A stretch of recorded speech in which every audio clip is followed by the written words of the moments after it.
ఇంకా 10 మార్క్స్ అనేటప్పటికీ మనకి సహజంగా వచ్చే స్మాల్ స్టోరీస్, తర్వాత లెటర్స్ అలాంటివి ఉంటాయి అన్నమాట. అలాంటివి కూడా చూసేసి మనం భయపడిపోయి ప్రాక్టీస్ అసలు చెయ్యం. నేను చెప్పినట్టు కనుక మీరు ప్రాక్టీస్ చేయగలిగితే కనీసం 10కి 7-8 మార్క్స్ మీరు తెచ్చుకోగలుగుతారు, మ్యాక్సిమం తెచ్చుకోగలుగుతారు అనమాట. ఎలా అంటే how many sentences in the స్టోరీలో ఎన్ని సెంటెన్స్లు ఉన్నాయి అసలు. How many sentences in the first పేరా తీసుకోండి. సహజంగా 3 పేరాలు అలా ఉంటాయి అనుకోండి. ఫస్ట్ పేరాలో ఎన్ని ఉన్నాయి, ఫస్ట్ పేరాలో ఎన్ని సెంటెన్స్ ఉన్నాయి. Next how many sentences in the second పేరాలో ఎన్ని ఉన్నాయి. అలా తీసుకొని మీరు స్టార్ట్ చేయాలన్నమాట. అలా ముందు ఏం చేయాలి, ఫస్ట్ పేరాని కంప్లీట్ చేసేసేయండి.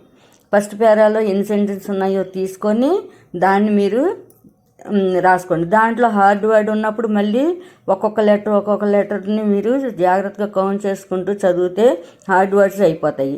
అది ఎంతవరకు అర్థమైంది, దాంట్లో మీరు ఫస్ట్ పేర ఎంతవరకు వచ్చేసిందో చూడకుండా రాసేసుకోండి. చూసి ప్రాక్టీస్ చేసి చూడకుండా రాయండి. అలా సెకండ్ పేరాకి వెళ్ళండి.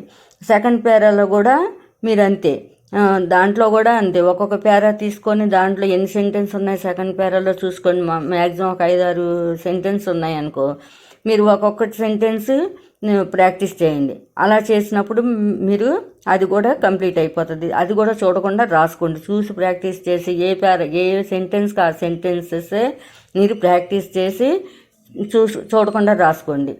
అలాగే మళ్ళీ తర్వాత అలా మొత్తం అన్నీ చేసేయండి. తర్వాత 3వ పేరాకి వెళ్ళండి. తర్వాత 4వ పేరా, అంతే. అంతకుమించి ఎక్కువే ఉండవు కాబట్టి అక్కడ మీరు మ్యాక్సిమం మీరు రాసేయగలుగుతారు.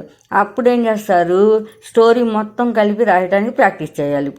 ఇప్పుడు ఒక్కొక్క సెంటెన్స్ ఒకసారి, తర్వాత పేరా మొత్తం ఒకసారి, తర్వాత సెకండ్ పేరాలో సెంటెన్సెస్ విడిగా మీరు ప్రాక్టీస్ చేస్తారు. సెకండ్ పేరా మొత్తం కంప్లీట్గా ఒకదాని పక్కన ఒకటి పాయింట్లన్నీ ఒకదాని పక్కన ఒకటి రాసుకుంటూ సెకండ్ పేరా కంప్లీట్ చేస్తారు. తర్వాత 3వ పేరాకి వెళ్ళాలి. 3వ పేరాలో కూడా అంతే, సెంటెన్సెస్ మొత్తం అన్నీ కూడా ఒక్కొక్కటి ప్రాక్టీస్ అయ్యి తర్వాత మొత్తం అన్నీ కలిపి రాసేస్తారు. ఇప్పుడు ఏం చేయాలి, ఫైనల్గా ఏం చేయాలి, 3 పేరాలు కలిపి మీరు ఇప్పుడు రాయాలి.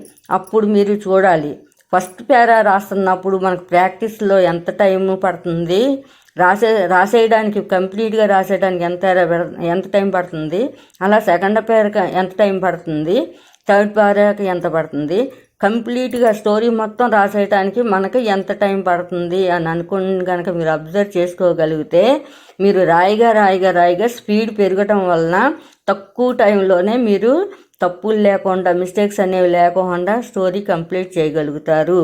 ఈ విధంగా మీరు రాయటం అవన్నీ కూడా ప్రాక్టీస్ చేయండి. ఈ విధంగా రేపటి నుంచి కొంచెం నేను ఎగ్జాంపుల్స్తో నేను లెసన్స్ పెడతాను.